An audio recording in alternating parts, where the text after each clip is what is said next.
ஸ்தோத்திரம் ஆண்டவரே, திருப்பி அந்த வேலை கொடுத்தீங்க, உமக்கு நன்றி. தகுதியெல்லாம் என்னை தகுதிப்படுத்தி உமது பிள்ளைகள் மத்தியில் என்னை நிறுத்திருக்கீங்க, அதற்காக உமக்கு நன்றி. 2000 ஆண்டுகளுக்கு முன் எங்களுக்காக பிறந்ததாம் நற்செய்தியை நாங்கள் எங்களுக்கு சொந்தமாக்கிக் கொள்ளும்படியாய் எங்களை ஆண்டவரே ஒன்று கூட்டினதற்காக உமக்கு நன்றி. வந்து எங்களோடு கூட நீங்க பேசுங்க, சத்தியத்தை நாங்கள் எங்களுக்கு சொந்தமாக்கிக் கொள்ள எங்களோடு இடைவிடுங்க. தந்தைகள் மாவட்டம் ஆசிர்வாதம் கலந்து இருக்கும் துதிக்கான மகிமைக்கு செலுத்துகிறேன். இயேசுவின் மூலம் கேட்கிறேன் நல்ல பிதாவே, ஆமென். சபையார் உட்காரவும். கர்த்தருடைய நாமத்திற்கு மகிமை உண்டாகட்டும். வந்திருக்கான அத்தனை குடும்பத்தின் மக்களுக்கும் திருச்சபையாருக்கும் ஆண்டவராகிய இயேசு கிறிஸ்துவினுடைய பிறந்தநாள் ஸ்தோத்திரங்களை தெரிந்து கொள்கிறேன். தேவனுக்கு துதிக்கான மகிமை உண்டாவதாக, ஆமென். நான் பாடும் சங்கீதங்கள் என் தேவன் மொழிகள். நான் பாடும் சங்கீதங்கள் என் தேவன் மொழிகள்.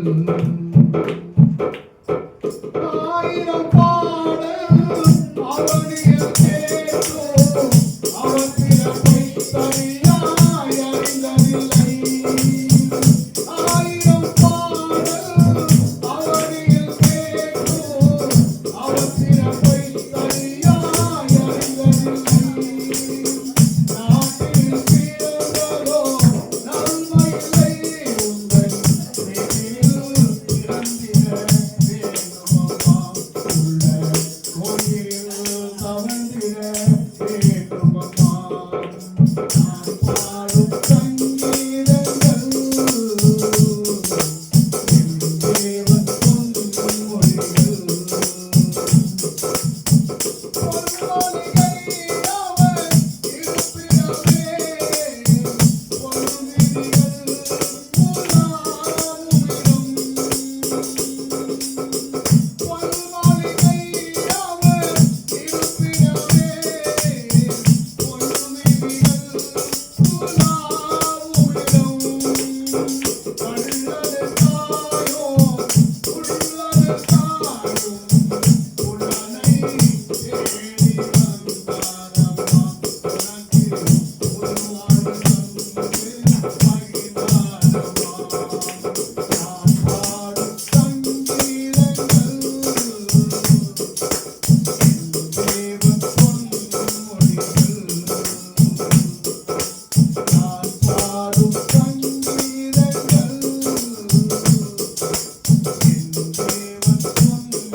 கர்த்தருடைய நாமத்திற்கு மகிமை மகிமை உண்டாகட்டும். நாங்கள் கூட ஆண்டவராகிய இயேசு கிறிஸ்துவினுடைய பிறப்பின் நல்ல செய்தியை நாம் கேட்க அவனுடைய பாதப்படியில் நாம் வந்திருக்கிறோம். ஒரு சில உண்மைகளை நாம் நமக்கு சொந்தமாக்கிக் கொள்ள தேவன் நம்மை ஒன்று கூட்டி வைத்திருக்கிறார். நம்மை ஒன்று கூட்டின ஆண்டவர் பெரியவர். ஆமென். ஒன்று சகரியாவை பார்த்து பயப்படாதே என்று சொன்னார். லூக்காவின் புத்தகம் 1ஆம் அதிகாரம் 13ஆம் வசனத்தை எடுத்து வாசிக்கலாமே. தூதன் அவனை நோக்கி, சகரியாவே பயப்படாதே, உன் வேண்டுதல் கேட்கப்பட்டது. உன் மனைவியாகிய எலிசபெத் உனக்கு ஒரு குமாரனை பெறுவாள். அவனுக்கு அவனுக்கு யோவான் என்று பெயரிடுவாயாக. ஆண்டவராகிய இயேசு கிறிஸ்துவுடைய பிறப்பிற்கு முன் நடந்ததான உண்மையின் சம்பவங்கள். பயப்படாதே, தேவனுடைய ஆறுதலின் வார்த்தை சகரியாவுக்கு உண்டாகிற சூழல், சகரியாவுக்கு உண்டானதான ஒரு நிலை. இந்த வார்த்தை எங்கே சகரியாவுக்கு சொல்லப்பட்டது என்று சொன்னால், அவர் ஆலயத்திலே மகா பரிசுத்த ஸ்தலத்திலே பணிமூட்டுகள் பணி செய்து கொண்டிருக்கிற வேளையிலே தேவன் அவரோடு பேசுகிறார். உன் ஜெபம் கேட்கப்பட்டது. உன் ஜெபம் கேட்கப்பட்டது. நீ பயப்படாதே. உன் மனைவியாகிய எலிசபெத் ஒரு குமாரனை பெறுவாள். அந்த மகனுக்கு யோவான் என்று பெயரிடுவாயாக என்று தேவனோடு பேசினதான ஒரு உண்மை. பயப்படாதே என்று சொல்லி, அது மாத்திரமல்ல, அடுத்த நம்மளோடு கூட ஆண்டவர் பேசுகிறார். மரியாதை பயப்படாதே என்று பேசுகிறார். அதே லூக்காவின் புத்தகம் 1ஆம் அதிகாரம் 30ஆம் வசனத்தை வாசிக்கலாம். தேவதூதன் அவளை நோக்கி, மரியாளே பயப்படாதே, நீ தேவனிடத்தில் கிருபை பெற்றாய். இதோ நீ கர்ப்பவதியாகி ஒரு குமாரனை பெறுவாய். அவருக்கு இயேசு என்று பெயரிடுவாயாக என்று சொன்னார். முதலிலே பார்க்கும்போது சகரியாவோடு தேவன் பேசினார், பயப்படாதே என்று சொல்லி சொன்னதோடு நின்று போவதற்கு உனக்கு ஒரு மகன் பிறப்பான், அவனுக்கு யோவான் என்று பெயரிடுவாயாக என்று சொல்லி அவரோடு கூட பேசுகிறார். ஒரு உண்மை. மறுபடியும் மரியாதையோடு பேசுகிறார், பயப்படாதே என்று சொல்லி. மரியாதையில் சொல்ல, உனக்கு ஒரு குமாரன் பிறப்பான், அவனுக்கு என்ன பேர் வைக்கணுமா? இயேசு என்று பெயர் வைப்பாயாக என்று சொல்லி. நீ தேவனிடத்தில் கிருபை பெற்றாய். ஆகையால் உனத்தில் பிறக்கும் பொழுது அது பரிசுத்தம் உள்ளது. அடுத்தபடியாய் பார்க்கிறோம், மேய்ப்பர்களோடு தேவன் பேசுகிறார், பயப்படாதீர்கள் என்று சொல்லி. யாரோடு பேசுகிறார்? மேய்ப்பர்களோடு பேசுகிறார், பயப்படாதீர்கள் என்று சொல்லி. ஆரம்பத்தில் சகரியாவோடு பேசின ஆண்டவர், மரியாதையோடு பேசின ஆண்டவர், மேய்ப்பர்களோடு பேசுகிறார், பயப்படாதே என்று சொல்லி. இந்த சங்கதிகள் எல்லாம் எதற்கு என்று சொன்னால், ஆண்டுடைய பிறப்பை மகிமைப்படுத்த. யாருடைய பிறப்பை மகிமைப்படுத்த? ஆண்டவராகிய இயேசு கிறிஸ்துடைய பிறப்பை மகிமைப்படுத்துவதற்காக சொல்லப்பட்ட உண்மைகள் தான் இந்த உண்மைகள்.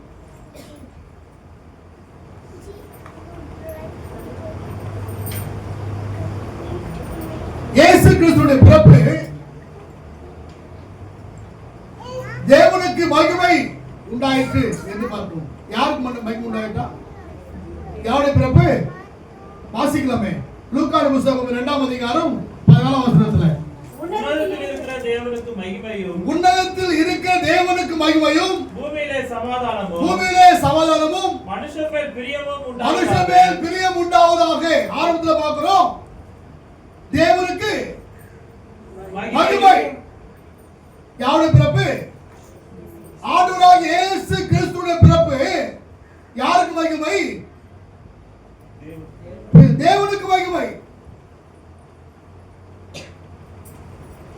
மட்டுமல்ல, இரண்டாவதாய் பார்க்கிறோம் சாஸ்திரர்களுக்கு சந்தோஷம் என்று பார்க்கிறோம். மத்தேயு புத்தகம் 2ஆம் அதிகாரம் 10ஆம் வசனத்தை வாசிக்கலாம்.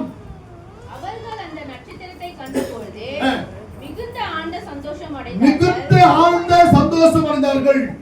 என்னவா? மிகுந்த ஆழ்ந்த சந்தோஷம். ஆரம்பத்தில் யாருக்கு மகிழ்ச்சி?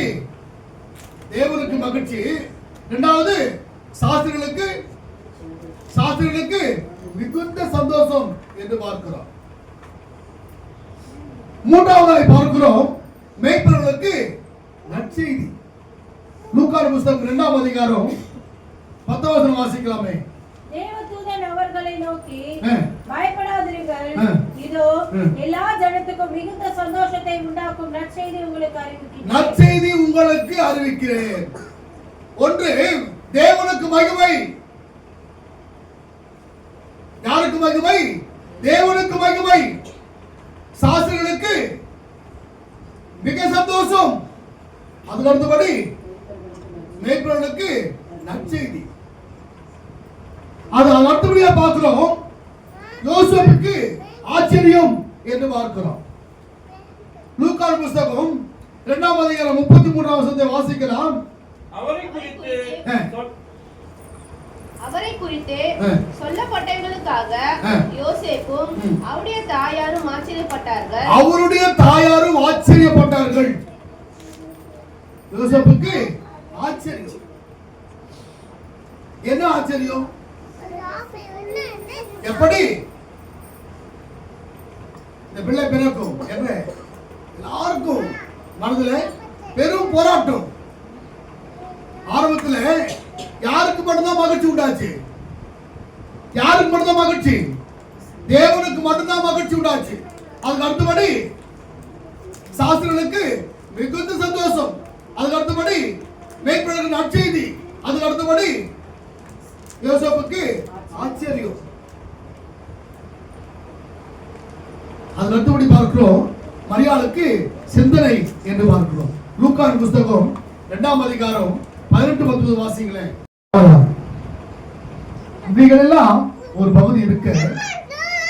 அடுத்த ஒரு பகுதியில சொல்லப்பட்ட காரியம் ஏதாவது லூக்காவின் புத்தகம் மத்தேயு புத்தகம் 2ஆம் அதிகாரம் 2-3 வாசிங்களேன். யூதருக்கு ராஜாவாக பிறந்திருந்தவர் எங்கே? கிழக்கிலே அவர் நட்சத்திரத்தை கண்டு அவரை பணிந்து கொள்ள வந்தோம் என்றார்கள். நல்ல கவனிக்கிறோம். ஏரோது ராஜா அதை கேட்டபோது அவனும் அவனோடு கூட எருசலேம் நகரத்தார் அனைவரும் கலங்கினார்கள். மேலே 6 காரியங்களை பார்த்தோம். அத்தனை நமக்கு மகிழ்ச்சியை கொடுக்கிற காரியங்கள். அந்த 7வது காரியம் மட்டும் மகிழ்ச்சி கொடுக்கிற காரியம் அல்ல. ஏறது ராஜா எருசலேம் நகரத்தார் அனைவரும் கலங்கினார்கள். எதை கண்டு? ஆண்டவராகிய இயேசு கிறிஸ்துவின் பிறப்பை கண்டு ஏரோது ராஜா கலங்கினான். ஏரோது மட்டும் கலங்கவில்லை, அந்த நாட்டுள்ள மக்களும் கலங்கினார்கள் என்று சொல்லி பார்க்கிறோம். ஏனென்று சொன்னால் ஆண்டவராகிய இயேசு கிறிஸ்து அவர் பிறந்தபோது பிறப்பதற்கு முன்னமும் பிறந்த பிறகும் அவருக்கு பெரும் காரியங்கள் என்ன என்று சொன்னால்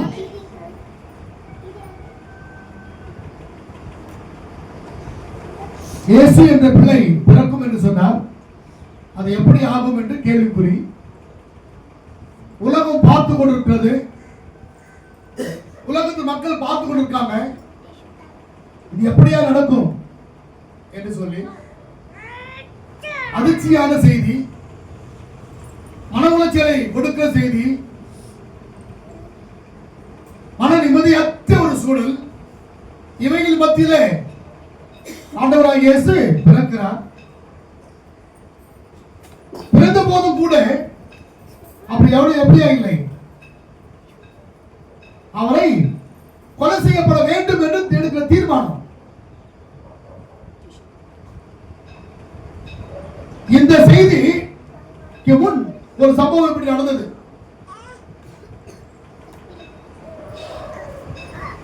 மோசேயும் கூட அவர் பிறந்த பொழுது ஏற்பட்ட ஒரு சூழல், அவரையும் கொல்லப்பட வேண்டும் என்று எடுக்கப்பட்ட தீர்மானங்கள். பெண் பிள்ளைகளை உயிரோடு விடவும் ஆண் பிள்ளைகளை எல்லாம் கொலை செய்யப்பட வேண்டும் என்று கொடுக்கப்பட்ட தீர்மானம். அப்பொழுது மோசே 3 மாத காலங்கள் பாதுகாப்பு. அதற்கு பிறகு பாதுகாக்க முடியல. என்ன பண்ணாங்க? நாணத்தொட்டில தண்ணில விட்டாங்க. அதற்கு பிறகு 2 வயது குழந்தைகள் எல்லாம் கொலை செய்யப்பட வேண்டும் என்று கொடுக்கப்பட்ட தீர்மானம், கட்டளை, ஏதாவது கட்டளை போல. அதே போல ஆண்டவராகிய இயேசு கிறிஸ்து பிறந்தபோதும் கூட கொடுக்கப்பட்ட கட்டளை 2 வயதுக்குட்பட்ட குழந்தைகள் எல்லாம் கொலை செய்யப்பட வேண்டும் என்று சொல்லி. ஆண்டவராகிய இயேசு கிறிஸ்து கொலை செய்யப்பட வேண்டும் என்று சொல்லி மகா ஏரோது கட்டளை கொடுக்கிறார், கொலை செய்யப்பட வேண்டும் என்று சொல்லி. ஆனால் அவரையோ காப்பாற்றப்படுகிற சூழல். ஆண்டவராகிய இயேசு காப்பாற்றப்படுகிறார். அதற்கு பிறகு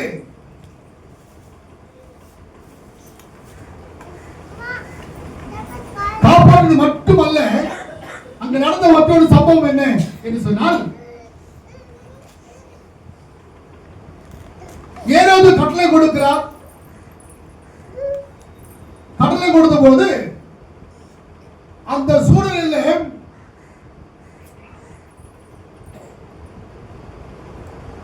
எல்லாரும் குடிமதிப்பு எழுதப்பட வேண்டும் என்று கட்டளை பிறப்பிக்கப்படுகிறது. முதல் குடிமதிப்பு எப்பொழுது எழுதப்படுது என்று சொன்னால், ஆண்டவராகிய இயேசு கிறிஸ்து பிறந்தபோதுதான் முதல் குடிமதிப்பு எழுதப்பட்டது. இன்றைக்கு குடும்ப தலைவர், தலைவி, ரேஷன் கார்டு, இந்த பட்டியல் இதெல்லாம் உருவானது ஆண்டவராகிய இயேசு கிறிஸ்துடைய பிறப்பின் காலங்கள். ஆகையால் தான் சொல்லப்படுவதான உண்மை என்ன என்று சொன்னால், கிறிஸ்துவுக்கு முன், கிறிஸ்துவுக்கு பின், கிறிஸ்துவுக்கு முன் பின் என்று சொல்லப்பட்டதான உண்மை. கிறிஸ்து பிறப்பதற்கு முன் 5000 ஆண்டுகளுக்கு முன், 5000 ஆண்டுகளுக்கு முன் நமக்கு காலண்டர் இல்லை. இந்த 12 மாதங்கள் காலண்டர் கிடையாது. 7 நாட்கள் வாரக்கணக்கு இல்லை. அப்போது எப்படி என்று சொன்னால் 60 மாதங்கள் ஒரு வருடம். ஆகையால் தான் பைபிள்ல பார்ப்போம் நம்ம என்னன்னு சொல்லி 7ஆம் மாதம், 9ஆம் மாதம், 10ஆம் மாதம் சொல்லப்பட்டிருக்கும். ஆனா என்ன இருக்காது?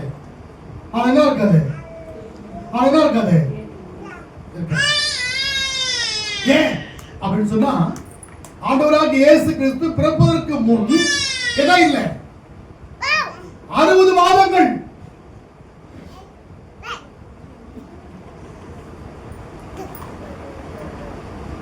விசுவாச கப்பல் ஒன்று செல்கின்றது, புயல் வந்த போதும் தென்றல் வீசும் போதும் அசையாமல் செல்கின்றது, அக்கறை நோக்கி அசையாமல் செல்கின்றது. ஏலேலோ ஏலேலோ ஏலேலோ ஏலேலோ ஏலேலோ ஏலேலோ ஏலேலோ ஏலேலோ.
ஏரியா விட்டு ஏரியா வந்து நாய் வந்தா அடுத்த நாய் குறைக்கும்.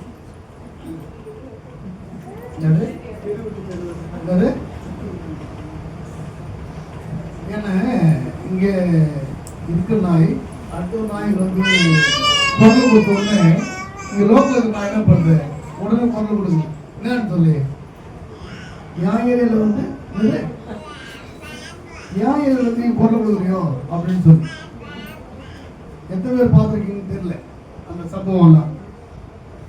அது மாதிரி இப்போ சம்பவத்தை நான் பார்த்தேன். இப்போ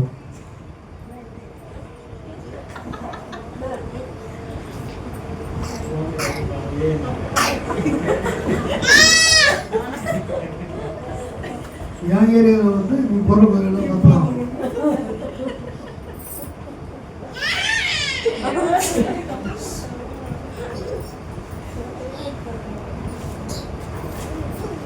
பறவைகள் நாங்கள் பாலனை கண்டோம், பல பல அருள் கொண்டோம் படைத்து கொண்டோம். பறவைகள் நாங்கள் பாலனை கண்டோம், பல பல அருள் கொண்டோம் படைத்து கொண்டோம். புனிதமா பறவை வெண்புறனானே பொழியும் தூயாவே எல்முருவம் தானே. மனிதரை பாலலை யாரென்று அறிகிறோம், மனிதரை பாலலை யாரென்று அறிகிறோம். வாரும் வாரும் கண்டு பார்ப்பரணி ஓர் மகனை வாழ்க்கையிலே வாழ்த்திடுவோம். வாரும் வாரும் கண்டு வான்பரணி ஓர் மகனை வாழ்க்கையிலே வாழ்த்திடுவோம். பறவைகள் நாங்கள் பாலனை கண்டோம், பல பல அருள் கொண்டோம் படைத்து கொண்டோம். பறவைகள் நாங்கள் பாலனை கண்டோம், பல பல அருள் கொண்டோம் படைத்து கொண்டோம்.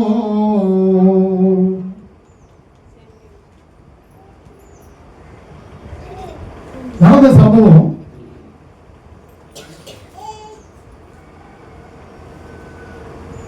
ஆண்டவராகிய இயேசுவை கொலை செய்யப்பட வேண்டும் என்று கொடுக்கப்பட்ட தீர்மானம். ஆனால் ஆண்டவராகிய இயேசு கிறிஸ்து காப்பாற்றப்படுகிறார். எப்படி காப்பாற்றப்படுகிறார்? குடிமதிப்பு எழுதப்பட வேண்டும் என்று சொல்லி அகஸ்தூர் ஆயினால் கட்டளை பிறக்கிறது. அப்பொழுது இவரும் யாரும் இயேசு என்ன பண்றாங்க? இயேசு என்ன பண்றாங்க? இயேசு என்ன பண்றாங்க? கொலை செய்யாமல் காப்பாற்றப்பட வேண்டும் ஆனபடினாலே வேறு வழியாய் போய் என்ன பண்றாங்க? குடிமதிப்பு எழுதப்பட அவங்க எங்க போறாங்க? தன் சொந்த ஊருக்கு புறப்பட்டு போகிற சூழல். அதான் முதல் குடிமதிப்பு எழுதப்பட்டது ஆண்டவராகிய இயேசு கிறிஸ்துவின் பிறப்பு என்பதை நான் ஒருவரும் மறந்து போக முடியாது, மறக்கவும் முடியாது. இன்னைக்கு நாம் எழுதுவேன் டேட்டு என்னது? இன்னைக்கு என்ன? 25/12/2025 ஆண்டவராகிய இயேசு கிறிஸ்துவின் பிறப்பின் உண்மை. 60 மாதங்களை கொண்டாட முடியாது. 60 மாதங்களில் எது பிறந்தநாள் தெரியாது. இந்த 60 மாதங்களில் எந்த நாள் உயிர்த்த நாள், எந்த நாள் மரித்த நாள் தெரியாது. ஆனால் ஆண்டவராகிய இயேசு கிறிஸ்து இந்த உலகத்தில் பிறந்த பொழுது குடிமதிப்பு எழுதப்பட்ட பிறகுதான் இந்த உண்மைகள் எல்லாம், உண்மையின் சம்பவங்கள் எல்லாம் நிறைவேறினது என்பது உண்மை. ஒருவராலும் மறக்கவோ மறைக்கவோ முடியாது. ஆண்டவராகிய இயேசு கிறிஸ்து பிறப்பினுடைய உண்மை என்பது உண்மை.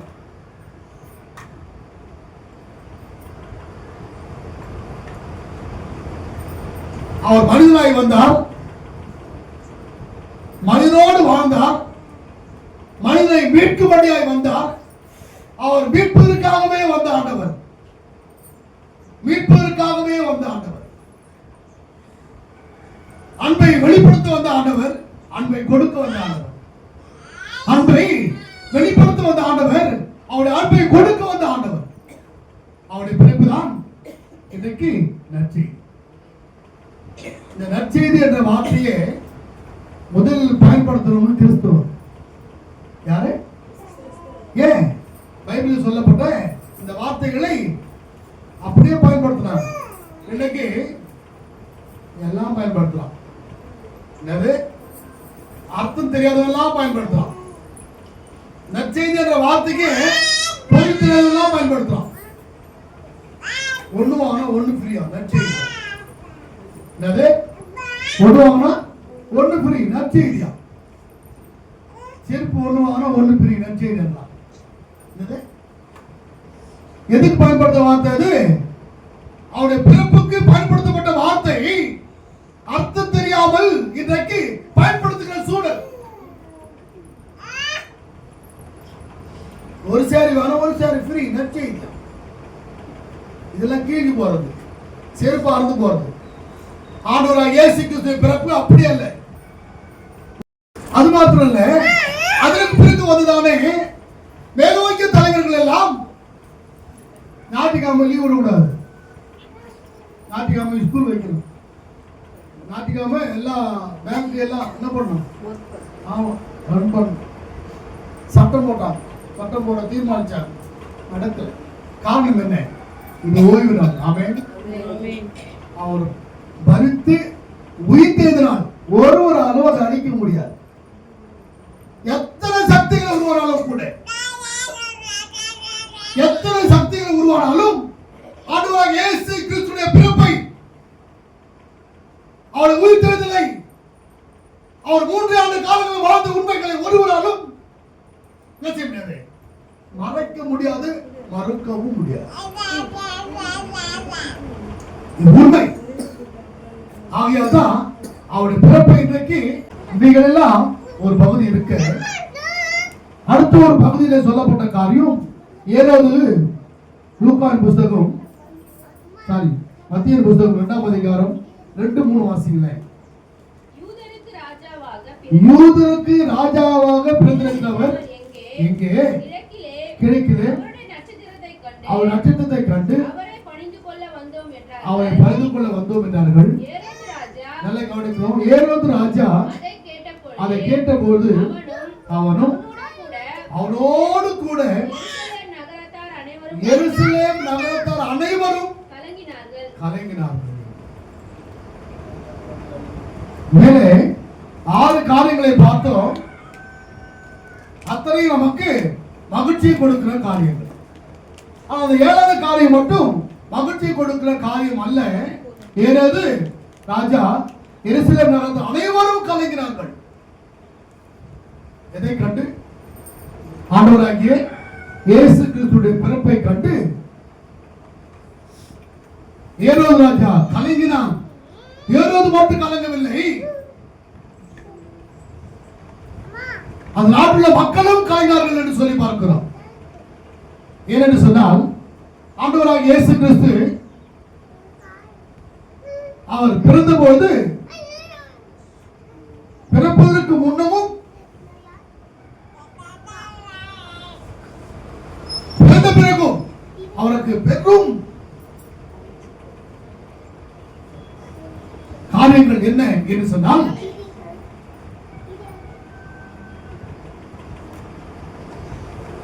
இயேசு என்ற பிள்ளை பிறக்கும் என்று சொன்னார்.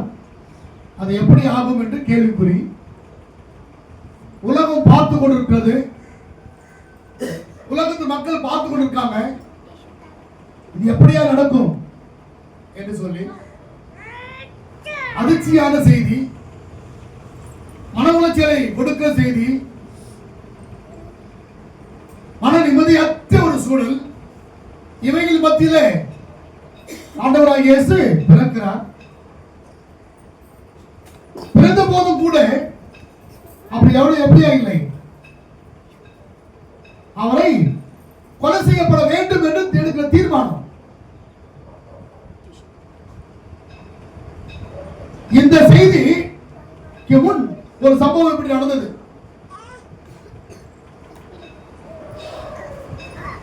மோசேயும் கூட அவர் பிறந்த பொழுது ஏற்பட்ட ஒரு சூழல், அவரையும் கொல்லப்பட வேண்டும் என்று எடுக்கப்பட்ட தீர்மானங்கள், பெண் பிள்ளைகளை உயிரோடு விடவும் ஆண் பிள்ளைகளை எல்லாம் கொலை செய்யப்பட வேண்டும் என்று கொடுக்கப்பட்ட தீர்மானம். அப்பொழுது மோசே 3 மாத காலங்கள் பாதுகாப்பு, அதற்கு பிறகு பாதுகாக்க முடியல. என்ன பண்ணாங்க? நாணத்தொட்டில தண்ணில விட்டார். அதற்கு பிறகு 2 வயது குழந்தைகள் எல்லாம் கொலை செய்யப்பட வேண்டும் என்று கொடுக்கப்பட்ட தீர்மானம், கட்டளை, ஏரோதின் கட்டளை போல. அதே போல ஆண்டவராகிய இயேசு கிறிஸ்து பிறந்த போதும் கூட கொடுக்கப்பட்ட கட்டளை 2 வயதுக்குட்பட்ட குழந்தைகள் எல்லாம் கொலை செய்யப்பட வேண்டும் என்று சொல்லி, ஆண்டவராகிய இயேசு கிறிஸ்து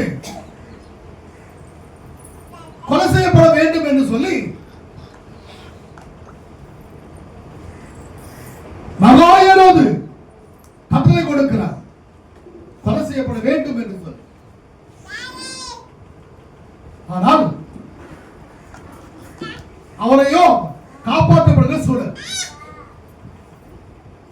ஆண்டவராகிய இயேசு காப்பாற்றப்படுகிறார். அதற்கு பிறகு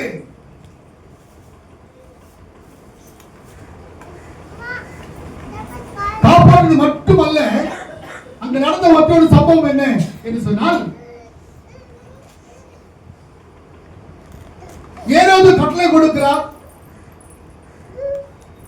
கட்டளை கொடுத்த போது அந்த சூழலில்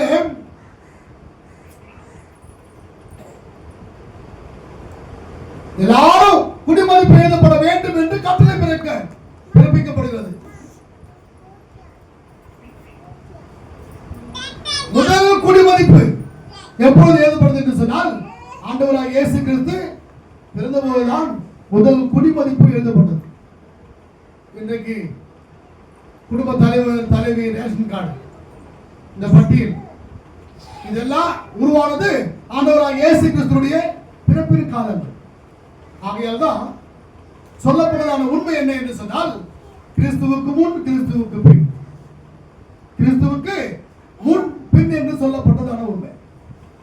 கிறிஸ்து பிறப்பதற்கு முன் 5000 ஆண்டுகளுக்கு முன், 5000 ஆண்டுகளுக்கு முன் நமக்கு காலண்டர் இல்லை. இந்த 12 மாதங்கள் காலண்டர் கிடையாது. 7 நாட்கள் வார கணக்கு இல்லை. அப்போ எப்படி என்று சொன்னால் 60 மாதங்கள் ஒரு வருடம். ஆகையால் தான் பைபிள்ல பார்ப்போம் நம்ம என்னன்னு சொல்லி 7ஆம் மாதம், 9ஆம் மாதம், 10ஆம் மாதம் சொல்லப்பட்டிருக்கும். ஆனா என்ன இருக்காது?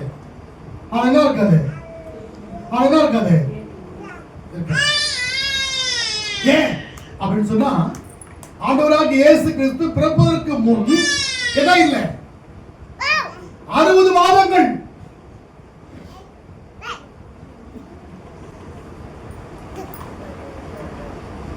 விசுவாச கப்பல் ஒன்று செல்கின்றது, புயல் வந்த போதும் தென்றல் வீசும் போதும் அசையாமல் செல்கின்றது, அக்கறை நோக்கி அசையாமல் செல்கின்றது. ஏலேலோ ஏலேலோ ஏலேலோ ஏலேலோ ஏலேலோ ஏலேலோ ஏலேலோ ஏலேலோ.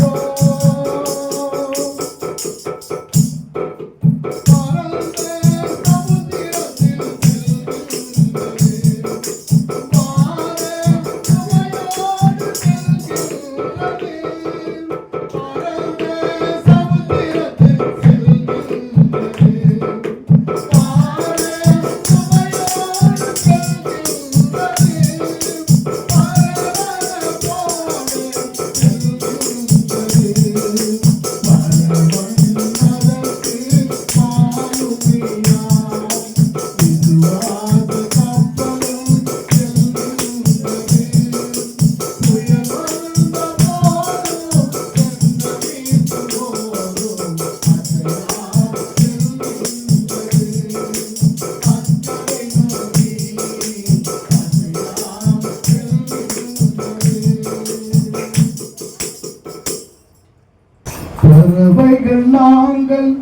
பாலனை கண்டோம் பல பல அருள் குணம் படைத்து கொண்டோம் பறவைகள் நாங்கள் பாலனை கண்டோம் பல பல அருள் குணம் படைத்து கொண்டோம் புனிதமா பறவை வெண்புறனானே பொழியும் தூயாவே எல்முருவம் தானே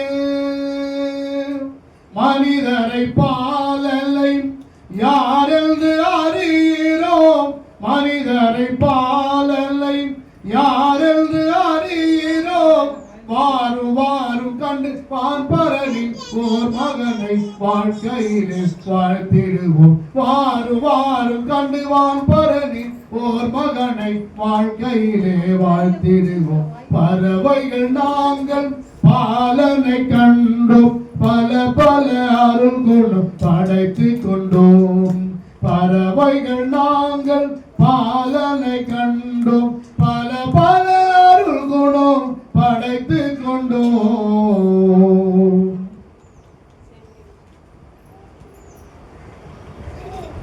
நடந்த சம்பவம்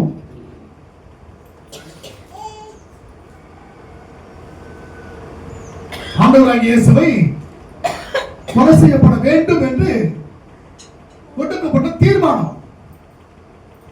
ஆனால் ஆண்டவராகிய இயேசு கிறிஸ்து காப்பாற்றப்படுகிறார். எப்படி காப்பாற்றப்படுகிறார்?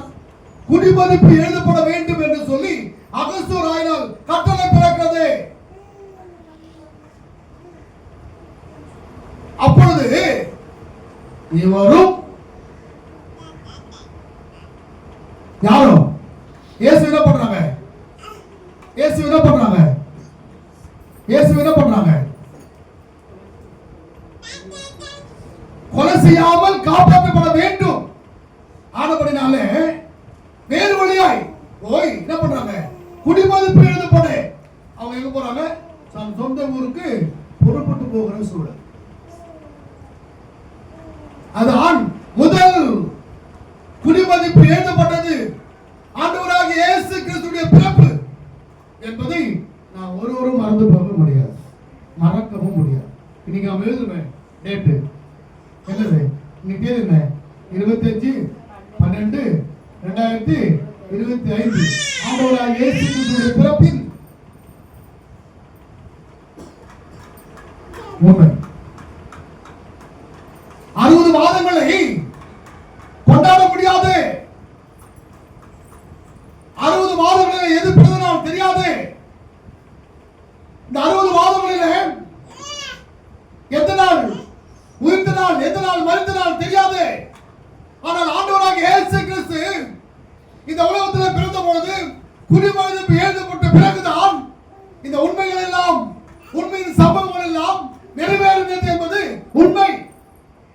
ஒருவராலும் மறக்கவோ மறைக்கவோ முடியாது. ஆண்டவராகிய இயேசு கிறிஸ்து பிறப்பினுடைய உண்மை என்பது உண்மை.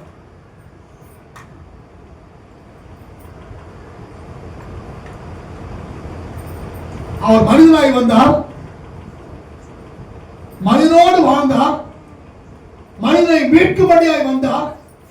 அவர் மீட்பதற்காகவே வந்த ஆண்டவர், மீட்பதற்காகவே வந்த ஆண்டவர். அன்பை வெளிப்படுத்த வந்த ஆண்டவர், அன்பை கொடுக்க வந்த ஆண்டவர். அன்பை வெளிப்படுத்த வந்த ஆண்டவர், அவருடைய அன்பை கொடுக்க வந்த ஆண்டவர். அவருடைய பிறப்புதான் இன்றைக்கு நற்செய்தி.